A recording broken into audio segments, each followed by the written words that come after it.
দেখুন আমার বাড়ি ওয়ান মালটার ফলন মোটামুটি বড় হচ্ছে।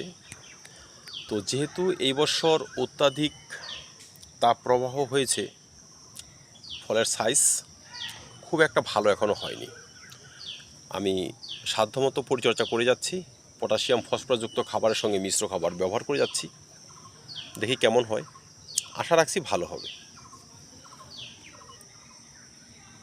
আর দর্শক, যারা মালটা বা মোসাম্বি চাষ করেছেন, শুধু পটাশিয়াম ফসফরাসের খাবারের উপর ভরসা করে থাকবেন না, গাছে পর্যাপ্ত পরিমাণে অনুখাদ্য স্প্রে করে যাবেন। এতে গাছ যেমন সুস্থ থাকবে, তেমন ফলের বৃদ্ধি ভালোভাবে হবে। এই দেখুন হচ্ছে। ধন্যবাদ। দেখুন আমার বাড়ি ওয়ান মালটার ফলন